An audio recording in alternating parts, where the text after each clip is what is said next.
श्रीशनैश्चराष्टकम् कोडोऽन्तको रौद्रयमोऽथ बभ्रुः कृष्णः शनिः पिङ्गलमन्दसौरिः नित्यं स्मृतो यो हरते च पीडां तस्मै नमः श्रीरविनन्दनाय।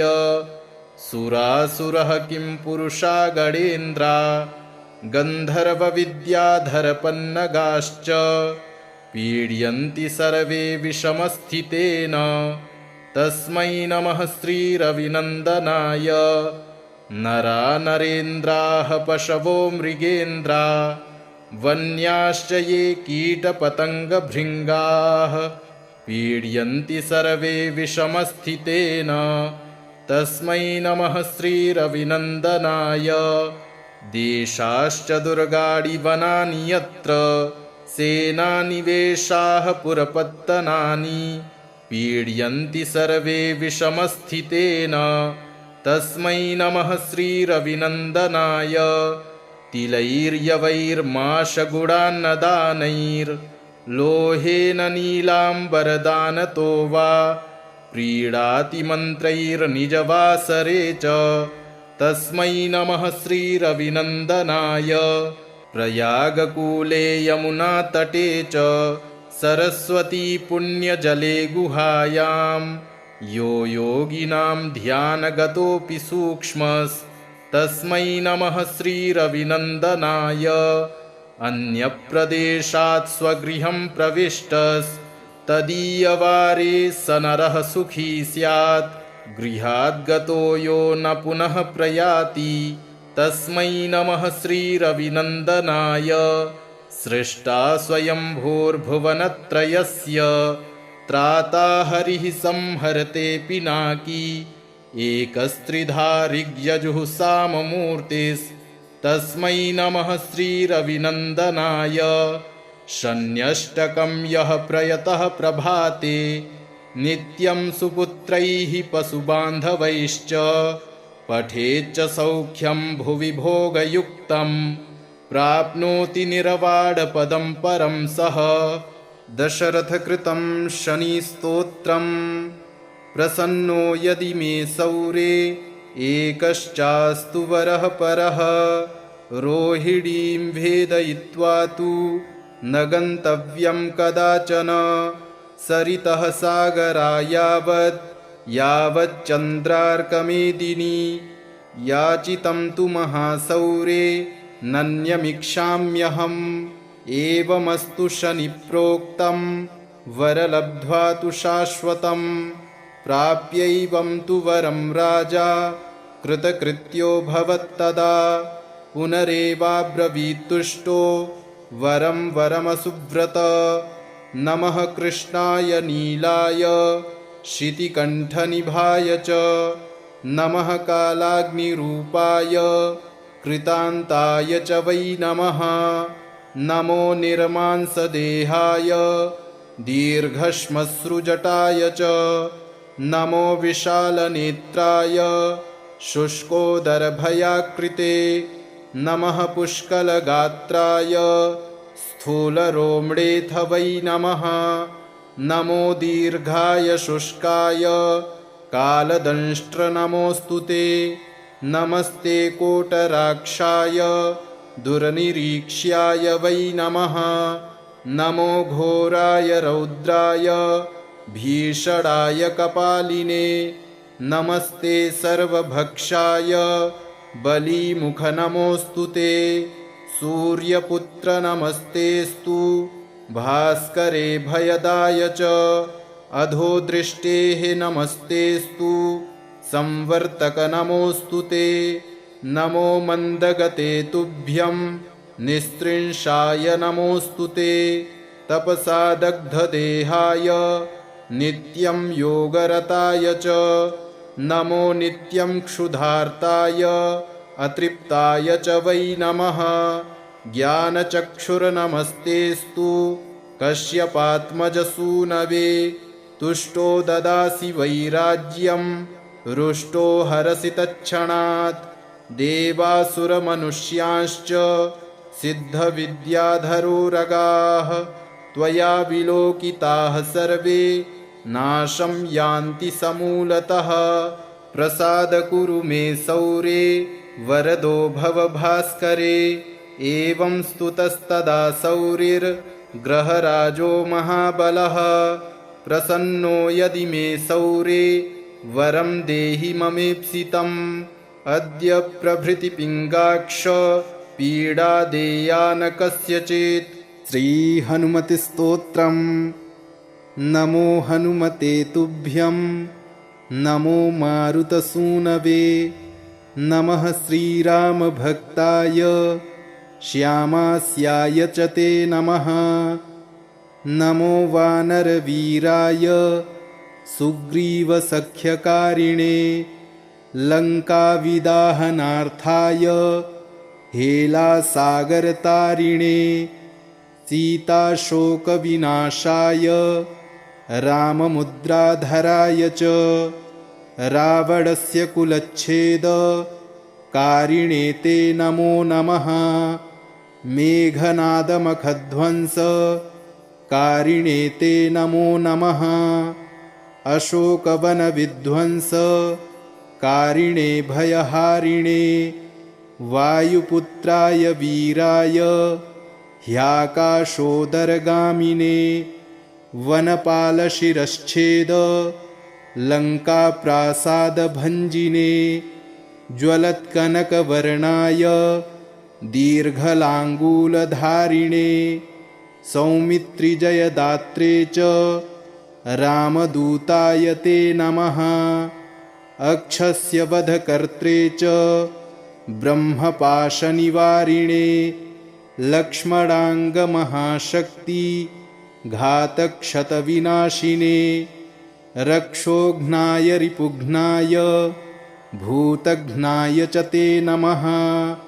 ऋच्छवानरवीरौघ प्राणदाय नमो नमः। परसैन्यबलघ्नाय शस्त्रास्त्रघ्नाय ते नमः। विषघ्नाय द्विषघ्नाय ज्वरघ्नाय च ते नमः। महाभयरिपुघ्नाय भक्तत्राणैककारिणे। परप्रेरितमन्त्राणां यन्त्राणां स्तम्भकारिणे। पयः पाषाणतरणकारणाय नमो नमः। बालार्कमण्डलग्रासकारिणे भवतारिणे। नखायुधाय भीमाय दन्तायुधधराय च। रिपुमायाविनाशाय रामाज्ञालोकरक्षिणे। प्रतिग्रामस्थितायाथ रक्षोभूतवधार्थिने। करालशैलशस्त्राय द्रुमशस्त्राय ते नमः। बालैकब्रह्मचर्याय रुद्रमूर्तिधराय च। विहङ्गमाय सर्वाय वज्रदेहाय ते नमः। कौपीनवाससेतुभ्यं रामभक्तिरताय च। दक्षिणाशाभास्कराय शतचन्द्रोदयात्मने। कृत्याक्षतव्यथघ्नाय सर्वक्लेशहराय च। स्वाम्याज्ञापार्थसङ्ग्राम सङ्ख्ये सञ्जयधारिणे। भक्तान्तदिव्यवादेषु सङ्ग्रामे जयदायिने। किल्किलाबुबुकोच्चार घोरशब्दकराय च।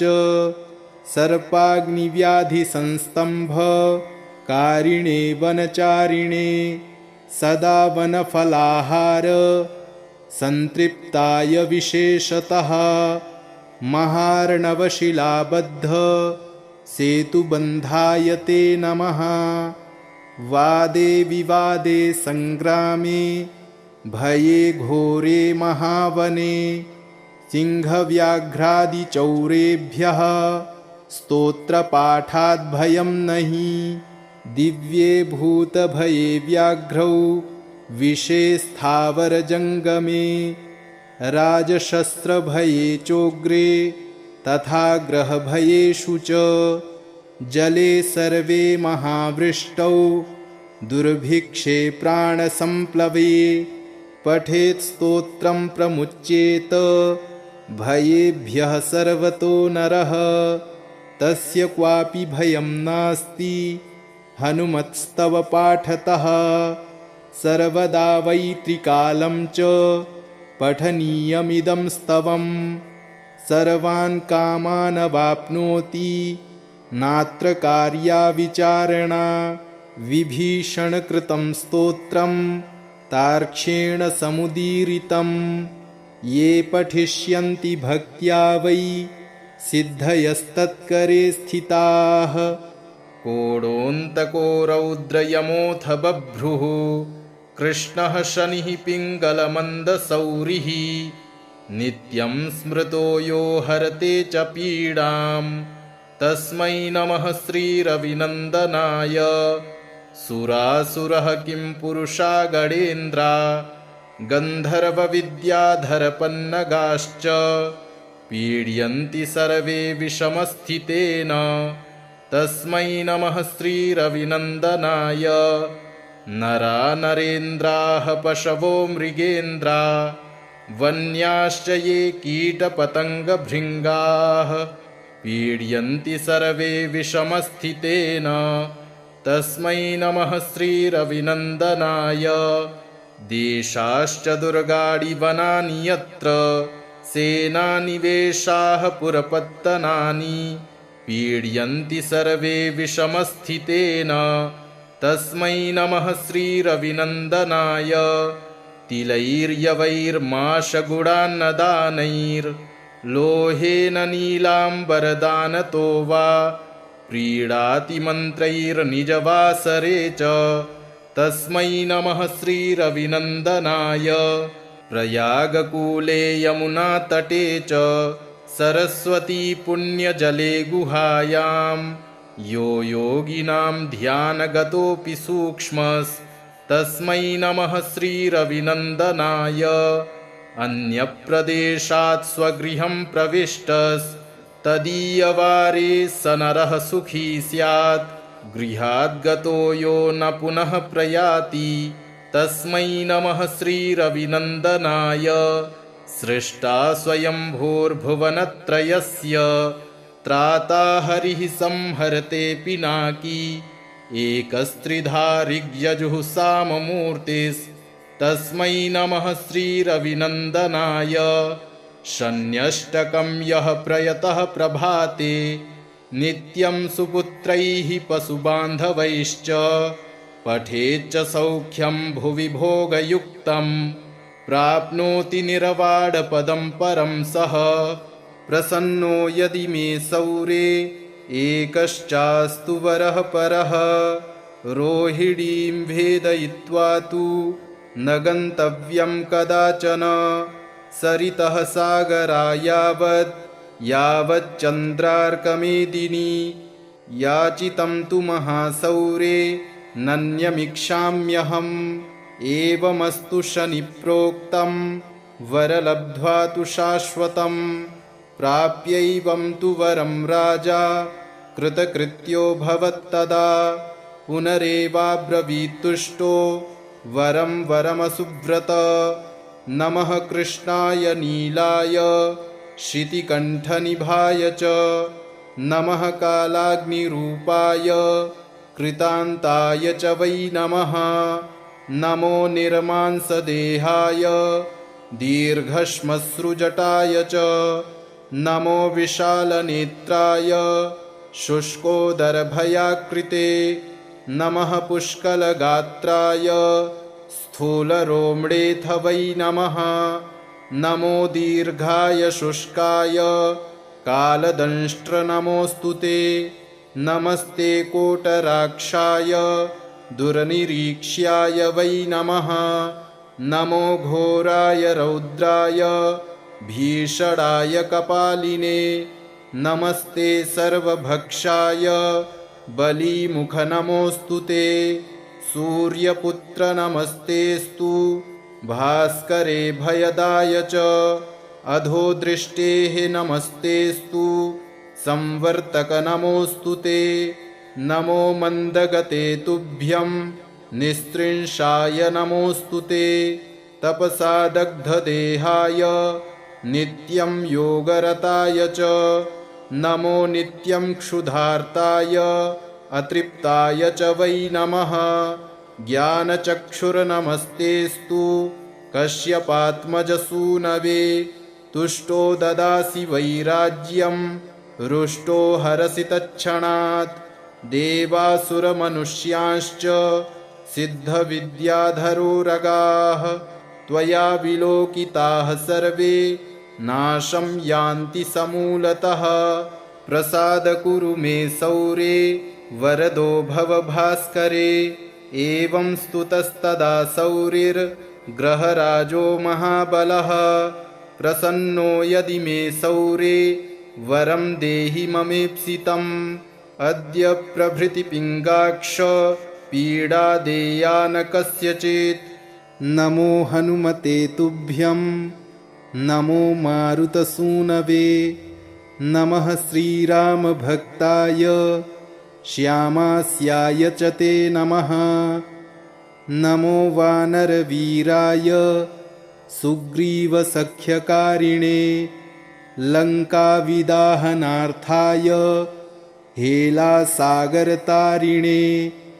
सीताशोकविनाशाय राममुद्राधराय च रावणस्य कुलच्छेदकारिणे ते नमो नमः। मेघनादमखध्वंसकारिणे ते नमो नमः। अशोकवनविध्वंसकारिणे भयहारिणे। वायुपुत्राय वीराय ह्याकाशोदरगामिने। वनपालशिरश्छेद लङ्काप्रासादभञ्जिने। ज्वलत्कनकवर्णाय दीर्घलाङ्गूलधारिणे। सौमित्रिजयदात्रे च रामदूताय ते नमः। अक्षस्य वधकर्त्रे च ब्रह्मपाशनिवारिणे। लक्ष्मणाङ्गमहाशक्ति घातक्षतविनाशिने। रक्षोघ्नाय रिपुघ्नाय भूतघ्नाय च ते नमः। ऋच्छवानरवीरौघ प्राणदाय नमो नमः। परसैन्यबलघ्नाय शस्त्रास्त्रघ्नाय ते नमः। विषघ्नाय द्विषघ्नाय ज्वरघ्नाय च ते नमः। महाभयरिपुघ्नाय भक्तत्राणैककारिणे। परप्रेरितमन्त्राणां यन्त्राणां स्तम्भकारिणे। पयः पाषाणतरणकारणाय नमो नमः। बालार्कमण्डलग्रासकारिणे भवतारिणे। नखायुधाय भीमाय दन्तायुधधराय च रिपुमायाविनाशाय रामाज्ञालोकरक्षिणे। प्रतिग्रामस्थितायाथ रक्षोभूतवधार्थिने। करालशैलशस्त्राय द्रुमशस्त्राय ते नमः। बालैकब्रह्मचर्याय रुद्रमूर्तिधराय च विहङ्गमाय सर्वाय वज्रदेहाय ते नमः। कौपीनवाससेतुभ्यं रामभक्तिरताय च दक्षिणाशाभास्कराय शतचन्द्रोदयात्मने। कृत्याक्षतव्यथघ्नाय सर्वक्लेशहराय च स्वाम्याज्ञापार्थसङ्ग्राम सङ्ख्ये सञ्जयधारिणे। भक्तान्तदिव्यवादेषु सङ्ग्रामे जयदायिने। किल्किलाबुबुकोच्चार घोरशब्दकराय च सर्पाग्निव्याधिसंस्तम्भ कारिणे वनचारिणे सदा वनफलाहार संतृप्ताय विशेषतः महार्णवशिलाबद्ध सेतुबन्धाय ते नमः। वादे विवादे संग्रामे भये घोरे महावने सिंहव्याघ्रादिचौरेभ्यः स्तोत्रपाठात् भयं नहि। दिव्ये भूतभये व्याघ्रौ विषे स्थावरजङ्गमे राजशस्त्रभये चोग्रे तथा ग्रहभयेषु च जले सर्वे महावृष्टौ दुर्भिक्षे प्राणसंप्लवे पठेत् स्तोत्रं प्रमुच्येत भयेभ्यः सर्वतो नरः तस्य क्वापि भयं नास्ति हनुमत्स्तव पाठतः सर्वदा वै त्रिकालं च पठनीयमिदं स्तवम् सर्वान् कामान् वाप्नोति नात्र कार्या विचारणा विभीषणकृतं स्तोत्रं तार्क्ष्येण समुदीरितं ये पठिष्यन्ति भक्त्या वै सिद्धयस्तत्करे स्थिताः। कोडोऽन्तको रौद्रयमोऽथ बभ्रुः कृष्णः शनिः पिङ्गलमन्दसौरिः नित्यं स्मृतो यो हरते च पीडां तस्मै नमः श्रीरविनन्दनाय।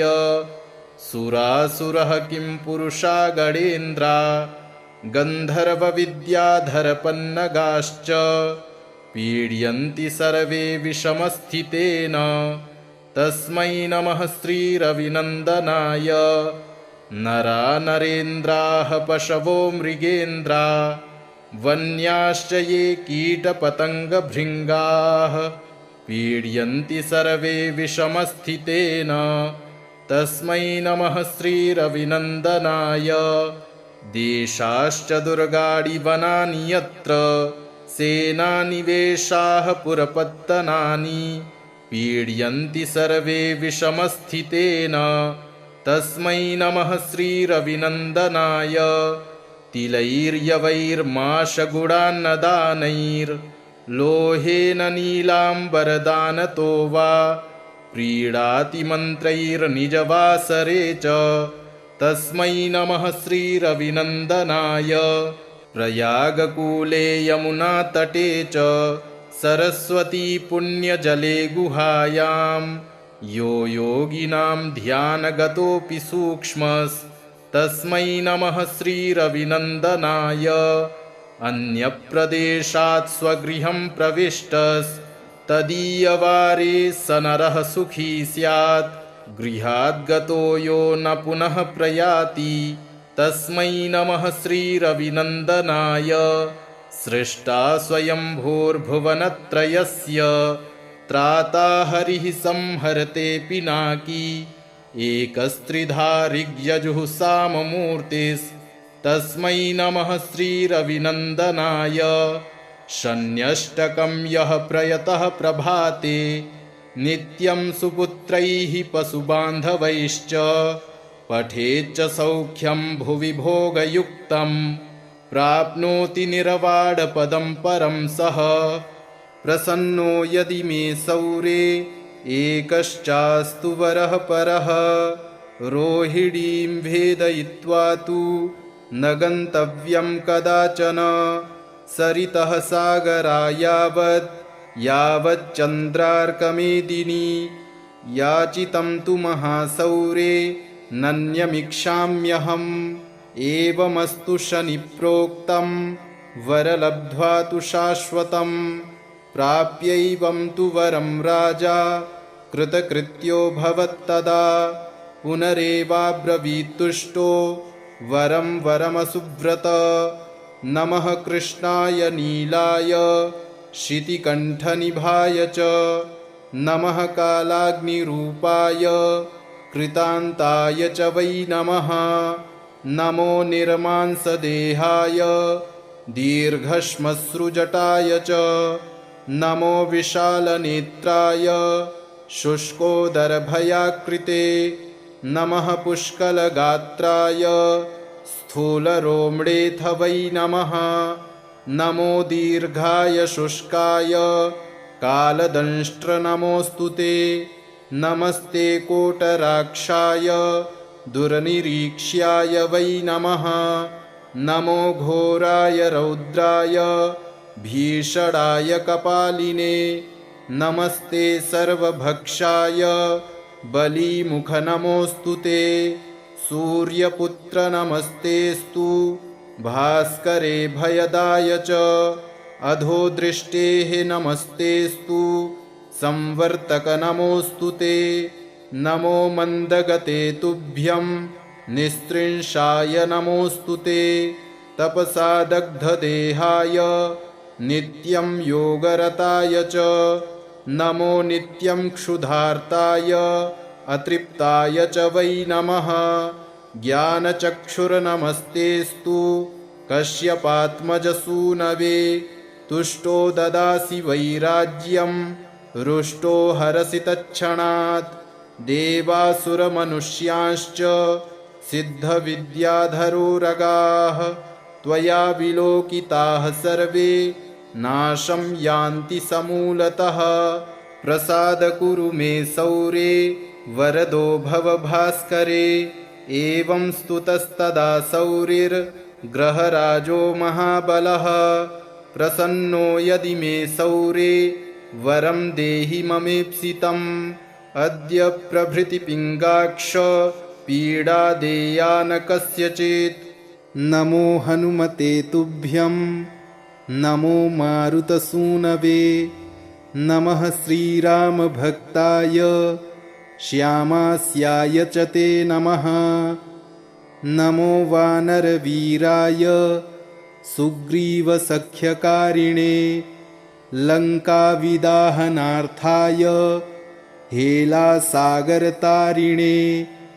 सीताशोकविनाशाय राममुद्राधराय च।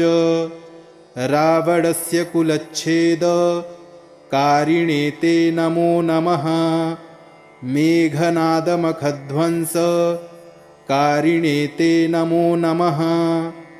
अशोकवनविध्वंसकारिणे भयहारिणे। वायुपुत्राय वीराय ह्याकाशोदरगामिने। वनपालशिरश्छेद लङ्काप्रासादभञ्जिने। ज्वलत्कनकवर्णाय दीर्घलाङ्गूलधारिणे। सौमित्रिजयदात्रे च रामदूताय ते नमः। अक्षस्य वधकर्त्रे च ब्रह्मपाशनिवारिणे। लक्ष्मणाङ्गमहाशक्ति घातक्षतविनाशिने। रक्षोघ्नाय रिपुघ्नाय भूतघ्नाय च ते नमः।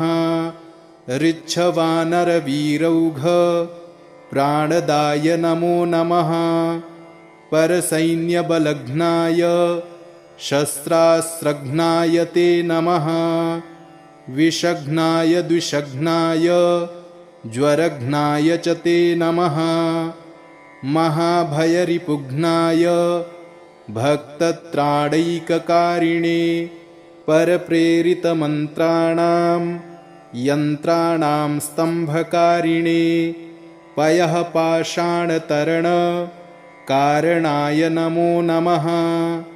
बालार्कमण्डलग्रासकारिणे भवतारिणे। नखायुधाय भीमाय दन्तायुधधराय च। रिपुमायाविनाशाय रामाज्ञालोकरक्षिणे। प्रतिग्रामस्थितायाथ रक्षो भूतवधार्थिने। करालशैलशस्त्राय द्रुमशस्त्राय ते नमः। बालैकब्रह्मचर्याय रुद्रमूर्तिधराय च। विहङ्गमाय सर्वाय वज्रदेहाय ते नमः। कौपीनवाससेतुभ्यं रामभक्तिरताय च। दक्षिणाशाभास्कराय शतचन्द्रोदयात्मने कृत्याक्षतव्यथघ्नाय सर्वक्लेशहराय च स्वाम्याज्ञापार्थसङ्ग्राम सङ्ख्ये सञ्जयधारिणे भक्तान्तदिव्यवादेषु सङ्ग्रामे जयदायिने किल्किलाबुबुकोच्चार घोरशब्दकराय च सर्पाग्निव्याधिसंस्तम्भ कारिणे वनचारिणे सदा वनफलाहार सन्तृप्ताय विशेषतः महार्णवशिलाबद्ध सेतुबन्धाय ते नमः। वादे विवादे सङ्ग्रामे भये घोरे महावने सिंहव्याघ्रादिचौरेभ्यः स्तोत्रपाठाद् भयं नहि दिव्ये भूतभये व्याघ्रौ विषे स्थावरजङ्गमे राजशस्त्रभये चोग्रे तथा ग्रहभयेषु च जले सर्वे महावृष्टौ दुर्भिक्षे प्राणसम्प्लवे पठेत् स्तोत्रं प्रमुच्येत भयेभ्यः सर्वतो नरः तस्य क्वापि भयं नास्ति हनुमत्स्तव पाठतः सर्वदा वै त्रिकालं च पठनीयमिदं स्तवं सर्वान् कामान् वाप्नोति नात्र कार्या विचारणा विभीषणकृतं स्तोत्रं तार्क्ष्येण समुदीरितं ये पठिष्यन्ति भक्त्या वै सिद्धयस्तत्करे स्थिताः। कोडोऽन्तको रौद्रयमोऽथ बभ्रुः कृष्णः शनिः पिङ्गलमन्दसौरिः नित्यं स्मृतो यो हरते च पीडां तस्मै नमः श्रीरविनन्दनाय। सुरासुरः किं पुरुषा गणेन्द्रा गन्धर्वविद्याधरपन्नगाश्च पीड्यन्ति सर्वे विषमस्थितेन तस्मै नमः श्रीरविनन्दनाय। नरा नरेन्द्राः पशवो मृगेन्द्रा वन्याश्च ये कीटपतङ्गभृङ्गाः पीड्यन्ति सर्वे विषमस्थितेन तस्मै नमः श्रीरविनन्दनाय। देशाश्च दुर्गाणि वनानि यत्र सेनानिवेशाः पुरपत्तनानि पीड्यन्ति सर्वे विषमस्थितेन तस्मै नमः श्रीरविनन्दनाय। तिलैर्यवैर्माशगुडान्नदानैर्लोहेन नीलाम्बरदानतो वा प्रीडातिमन्त्रैर्निजवासरे च तस्मै नमः श्रीरविनन्दनाय। प्रयागकूले यमुनातटे च सरस्वती पुण्यजले गुहायां यो योगिनां ध्यानगतोऽपि सूक्ष्मस्तस्मै नमः श्रीरविनन्दनाय। अन्यप्रदेशात् स्वगृहं प्रविष्टस्तदीयवारे स नरः सुखी स्यात् गृहाद्गतो यो न पुनः प्रयाति तस्मै नमः श्रीरविनन्दनाय। सृष्टा स्वयंभूर्भुवनत्रयस्य त्राता हरिः संहरते पिनाकी एकस्त्रिधा ऋग्यजुः साममूर्तिस्तस्मै नमः श्रीरविनन्दनाय। शन्यष्टकं यः प्रयतः प्रभाते नित्यं सुपुत्रैः पशुबान्धवैश्च पठेच्च सौख्यं भुवि भोगयुक्तं प्राप्नोति निरवाडपदं परं सः।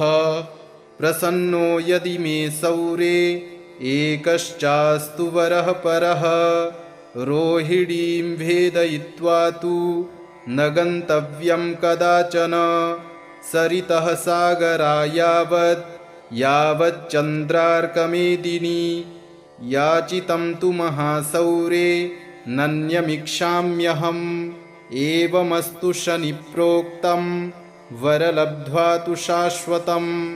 प्राप्यैवं तु वरं राजा कृतकृत्यो भवत्तदा पुनरेवाब्रवीत्तुष्टो वरं वरमसुव्रत नमः कृष्णाय नीलाय शितिकण्ठनिभाय च नमः कालाग्निरूपाय कृतान्ताय च वै नमः नमो निर्मांसदेहाय दीर्घश्मश्रुजटाय च नमो विशालनेत्राय शुष्कोदरभयाकृते नमः पुष्कलगात्राय स्थूलरोम्डेऽथ वै नमः नमो दीर्घाय शुष्काय कालदंष्ट्र नमोऽस्तु ते नमस्ते कोटराक्षाय दुर्निरीक्ष्याय वै नमः नमो घोराय रौद्राय भीषणाय कपालिने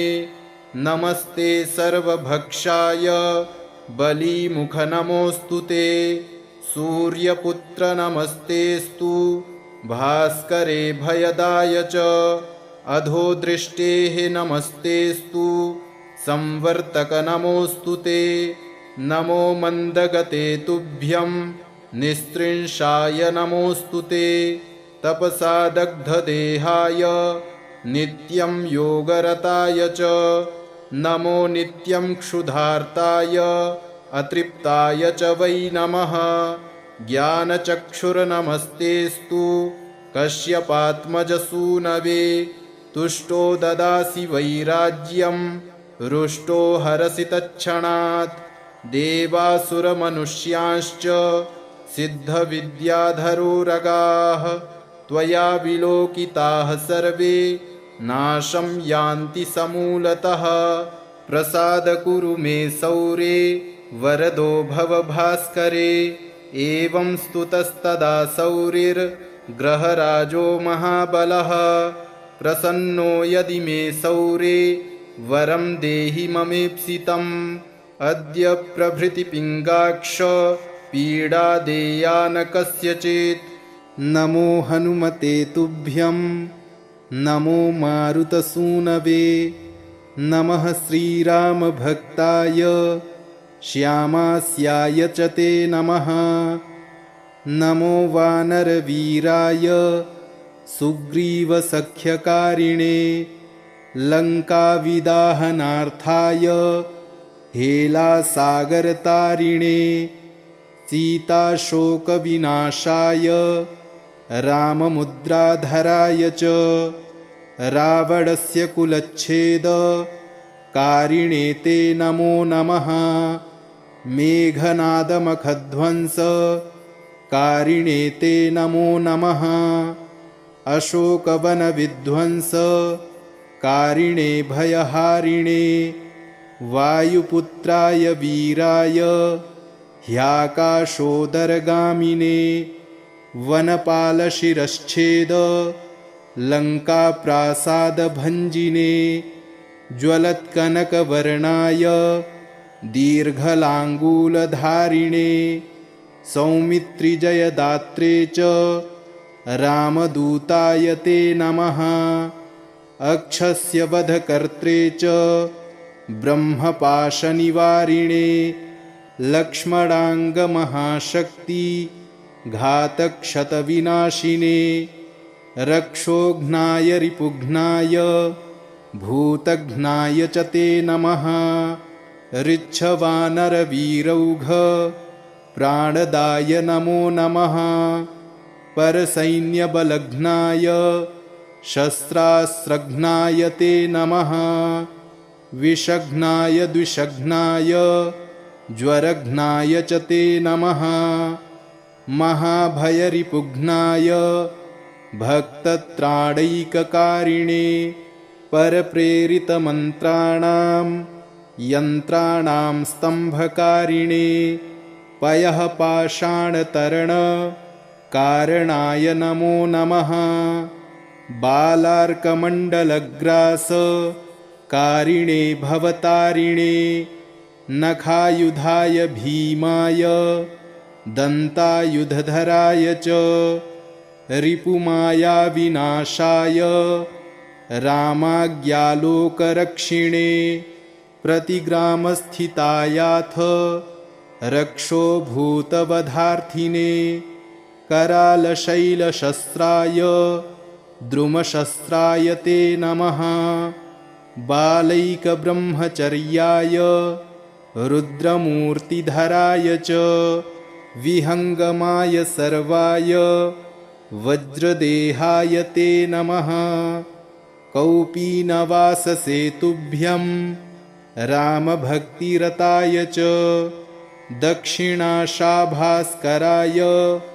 शतचन्द्रोदयात्मने कृत्याक्षतव्यथघ्नाय सर्वक्लेशहराय च स्वाम्याज्ञापार्थसङ्ग्राम सङ्ख्ये सञ्जयधारिणे भक्तान्तदिव्यवादेषु सङ्ग्रामे जयदायिने किल्किलाबुबुकोच्चार घोरशब्दकराय च सर्पाग्निव्याधिसंस्तम्भ कारिणे वनचारिणे सदा वनफलाहार सन्तृप्ताय विशेषतः महार्णवशिलाबद्ध सेतुबन्धाय ते नमः वादे विवादे सङ्ग्रामे भये घोरे महावने सिंहव्याघ्रादिचौरेभ्यः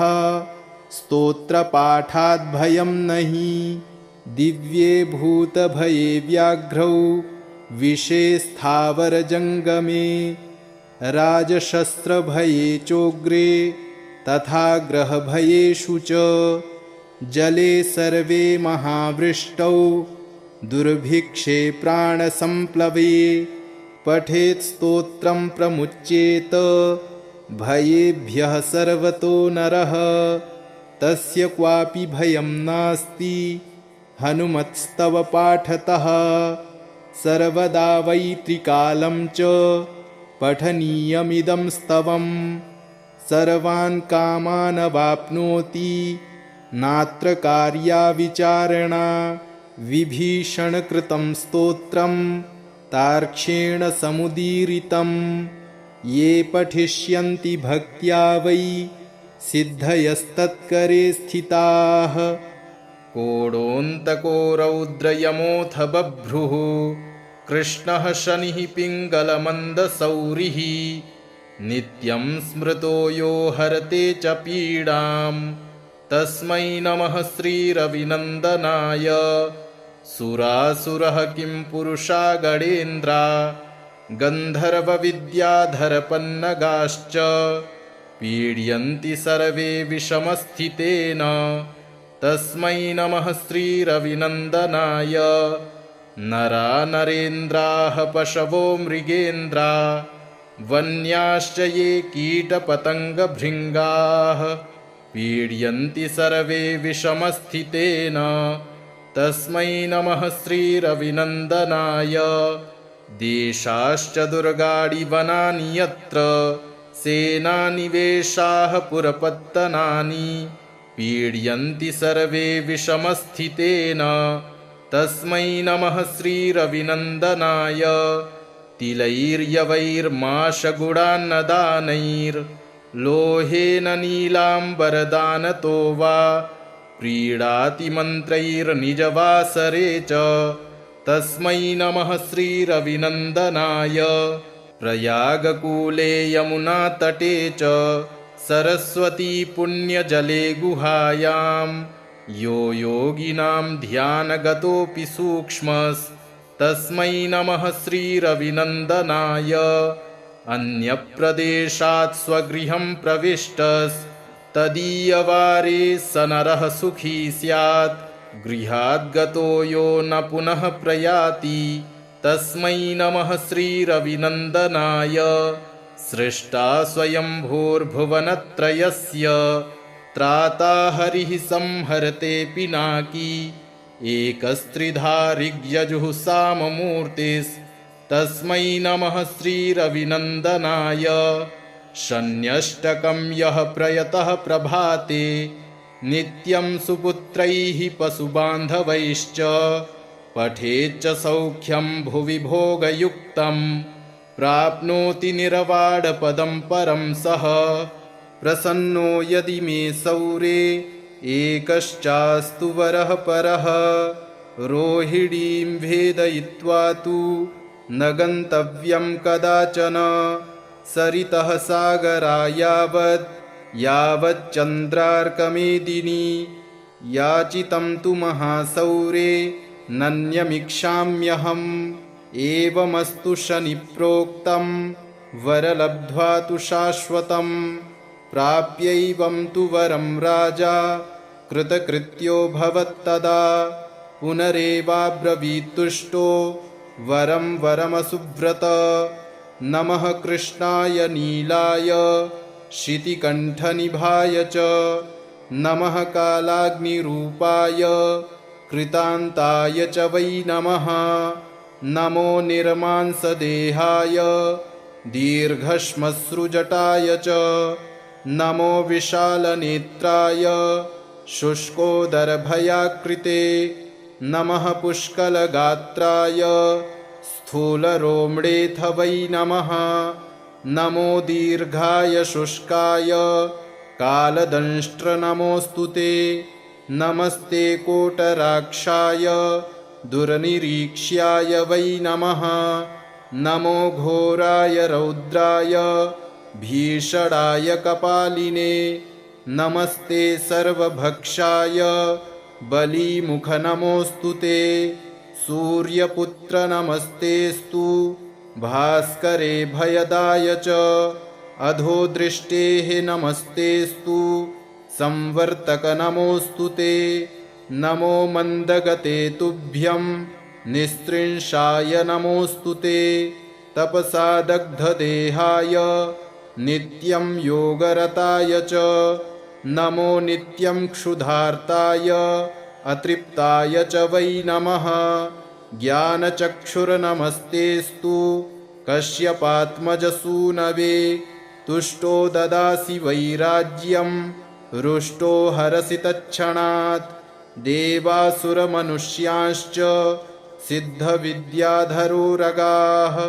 त्वया विलोकिताः सर्वे नाशं यान्ति समूलतः प्रसाद कुरु मे सौरे वरदो भव भास्करे एवं स्तुतस्तदा सौरिर्ग्रहराजो महाबलः प्रसन्नो यदि मे सौरे वरं देहि ममेप्सितम् अद्य प्रभृति पिङ्गाक्ष पीडा देया न कस्यचित् नमो हनुमते तुभ्यं नमो मारुतसूनवे नमः श्रीरामभक्ताय श्यामास्याय च ते नमः नमो वानरवीराय सुग्रीवसख्यकारिणे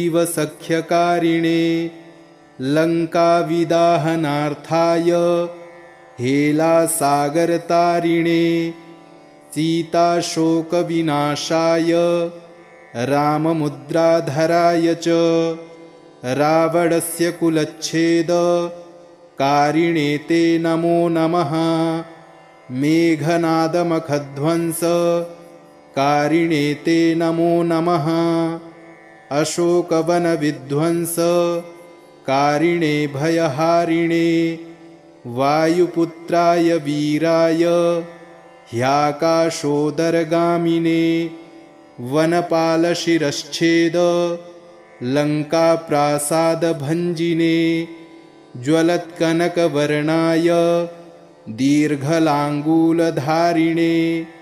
सौमित्रिजयदात्रे च रामदूताय ते नमः अक्षस्य वधकर्त्रे च ब्रह्मपाशनिवारिणे लक्ष्मणाङ्गमहाशक्ति घातक्षतविनाशिने रक्षोघ्नाय रिपुघ्नाय भूतघ्नाय च ते नमः ऋच्छवानरवीरौघ प्राणदाय नमो नमः परसैन्यबलघ्नाय शस्त्रास्त्रघ्नाय ते नमः विषघ्नाय द्विषघ्नाय ज्वरघ्नाय च ते नमः महाभयरिपुघ्नाय भक्तत्राणैककारिणे परप्रेरितमन्त्राणां यन्त्राणां स्तम्भकारिणे पयः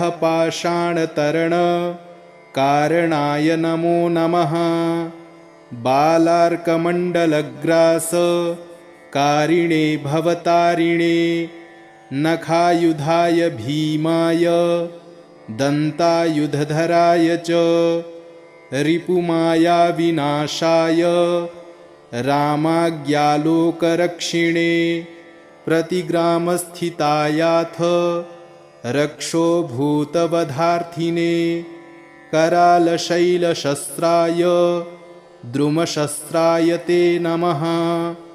बालैकब्रह्मचर्याय रुद्रमूर्तिधराय च विहङ्गमाय सर्वाय वज्रदेहाय ते नमः। कौपीनवाससेतुभ्यं रामभक्तिरताय च दक्षिणाशाभास्कराय शतचन्द्रोदयात्मने कृत्याक्षतव्यथघ्नाय सर्वक्लेशहराय च स्वाम्याज्ञापार्थसङ्ग्राम सङ्ख्ये सञ्जयधारिणे भक्तान्तदिव्यवादेषु सङ्ग्रामे जयदायिने किल्किलाबुबुकोच्चार घोरशब्दकराय च सर्पाग्निव्याधिसंस्तम्भकारिणे वनचारिणे सदा वनफलाहार सन्तृप्ताय विशेषतः महार्णवशिलाबद्ध सेतुबन्धाय ते नमः। वादे विवादे सङ्ग्रामे भये घोरे महावने सिंहव्याघ्रादिचौरेभ्यः स्तोत्रपाठाद्भयं नहि दिव्ये भूतभये व्याघ्रौ विषे स्थावरजङ्गमे राजशस्त्रभये चोग्रे तथा ग्रहभयेषु च जले सर्वे महावृष्टौ दुर्भिक्षे प्राणसम्प्लवे पठेत् स्तोत्रं प्रमुच्येत भयेभ्यः सर्वतो नरः तस्य क्वापि भयं नास्ति हनुमत्स्तव पाठतः सर्वदा वै त्रिकालं च पठनीयमिदं स्तवम् सर्वान् कामान् वाप्नोति नात्र कार्या विचारणा विभीषणकृतं स्तोत्रं तार्क्ष्येण समुदीरितं ये पठिष्यन्ति भक्त्या वै सिद्धयस्तत्करे स्थिताः। इति श्रीसुदर्शनसंहितायां विभीषणगरुडसंवादे विभीषणप्रोक्तं हनुमत्स्तोत्रं सम्पूर्णम्।